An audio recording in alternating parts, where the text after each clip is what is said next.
ئەسێکی زۆر خۆشە بە تایبەتیان دێک ناوتێکستانیان دە کارکتەرە زۆر گرنگن ئەمە بەشێک دواتر ئێمە ئەم کاسێکە هەمان بوو کاستی پۆل بوو پۆلەکەمان بەگشتی بەرهەمی ئەم ساڵمان فەن بە بەرهەمەکەمانە لەگەڵ محاسەرات لەرەوە سپاسی مامۆستا گۆرانەکەم لەوانەی نواندنە وەروەها دووانەی تریشکی دەنگ و جەستەی ئاکتەر هەممان بێکەوە بەستەوە و نمایشێکمان تیا دروستکردەوە بۆ ئێمە زۆر گرنگ بە تایبەتی لە کۆلی ژوونە جوانەکان.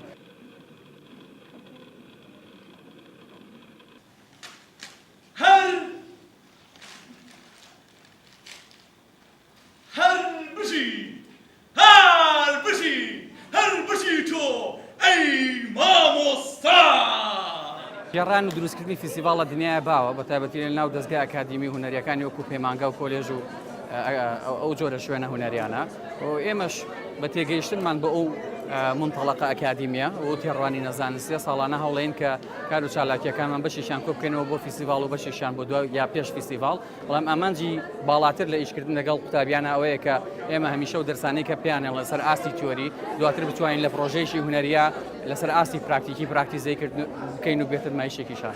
پێم بڵێ مامۆستا لێرەوە دێت یان نا؟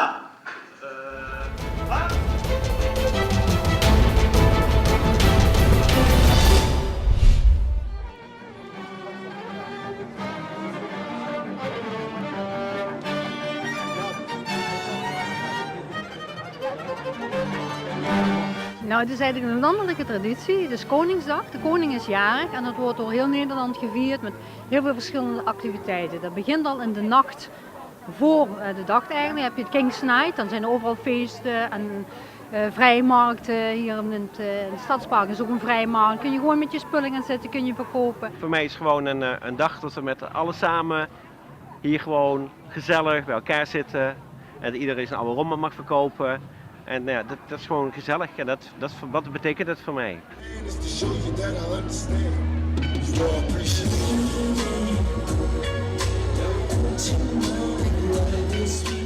خەڵک کۆنەشتی خۆی لە ماڵەوە هەچی هەیە هێنێ دەیان فرۆشێ ئیسفادێکی باشەکە و دوای ئەوەشە ئەو شتانی کە ئەمێننەوە ئەتوانێت فڕی با بە بەلاسون کە لێرە هەچی شتێک فڕێ بێ پاریتیا بیت ئەبێ بیبێ پاریتیا بێ با لێرە بە بەلاژ ئەتوانی فڕی ئەوەی کی بەکاری نانی ئەوەی کە خراپە ئەوەی کامێنێتەوە تاریکی باشیشی دەستەکەوی لەگەڵ ئەوەیە.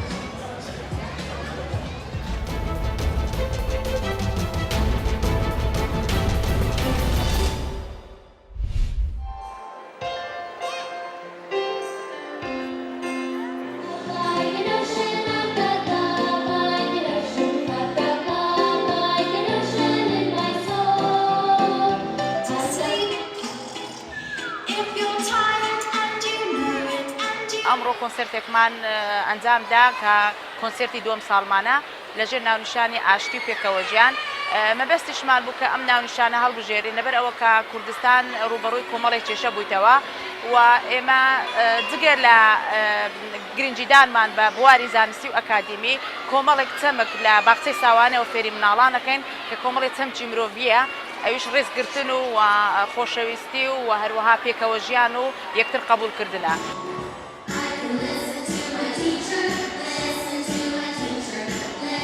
بەڕاستی کارێکی جوانیان کردیا هیوای سەرکەوتنیان بۆ دەخوازم هیچ تەقسیرێکیان نەکردیا هیوادارم کاری باشتر بکەن بەڕاستی نایابە